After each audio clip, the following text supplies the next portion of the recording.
Doctor और मरीज की गजब सी कहानी। एक छोटे से गांव में एक डॉक्टर रहते थे जिनका नाम डॉक्टर रवि था। वे बहुत ही काबिल और मृदुभाषी थे। गांव वाले उन्हें बहुत सम्मान देते थे क्योंकि उन्होंने हमेशा बिना किसी स्वार्थ के लोगों का इलाज किया था। डॉक्टर रवि का एक सिद्धांत था कि किसी भी बीमारी का इलाज न केवल दवाइयों से होता है बल्कि मरीज के मनोबल को ऊंचा करना भी जरूरी होता है। एक दिन गांव में एक नया मरीज आया। उसका नाम मोहन था और वह एक बड़े शहर से आया था। मोहन को गंभीर बीमारी थी और वह पहले कई बड़े अस्पतालों में इलाज करा चुका था, लेकिन उसे कोई राहत नहीं मिली थी। डॉक्टरों ने उसे जवाब दे दिया था कि उसकी स्थिति में सुधार की उम्मीद नहीं है। इस निराशाजनक स्थिति में मोहन अपनी जिंदगी खत्म करने की सोचने लगा था।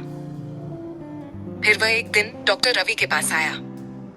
डॉक्टर रवि ने मोहन को देखा और उसकी स्थिति को समझते हुए उसे आश्वासन दिया कि वह उसकी मदद करेगा। डॉनी रवि ने सबसे पहले मोहन से उसके जीवन के बारे में पूछा, उसकी रुचियों और सपनों के बारे में बातचीत की। उन्होंने मोहन को यह महसूस कराया कि हर हाल में जीवन की महत्वपूर्णता है और उसे जीने का एक तरीका जरूर मिलेगा।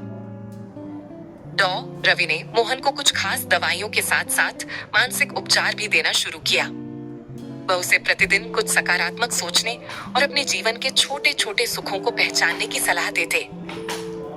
धीरे धीरे मोहन की स्थिति में सुधार होने लगा। उसका चेहरा पहले जैसा मलिन नहीं था और उसकी आंखों में अब उम्मीद की झलक दिखाई देने लगी थी। कुछ महीनों बाद मोहन पूरी तरह से स्वस्थ हो गया। उसकी खुशी का ठिकाना नहीं था। उसने डॉक्टर रवि को धन्यवाद देते हुए कहा, आपने मुझे सिर्फ दवा नहीं दी बल्कि मुझे जीने की एक नई उम्मीद भी दी। मैं अब पहले जैसा नहीं हूं। अब मैं जीवन को एक नई दृष्टि से देखता हूं। डॉ रवि हंसी में मुस्कुराए और कहा, आपकी अपनी मेहनत और मनोबल ने आपको ठीक किया है। मैं सिर्फ एक मार्गदर्शक था। यह कहानी केवल एक डॉक्टर की कड़ी मेहनत और एक मरीज की इच्छा शक्ति की नहीं, बल्कि यह भी दिखाती है कि कभी-कभी जीवन के सबसे कठिन समय में एक छोटी सी उम्मीद भी सब कुछ बदल सकती है।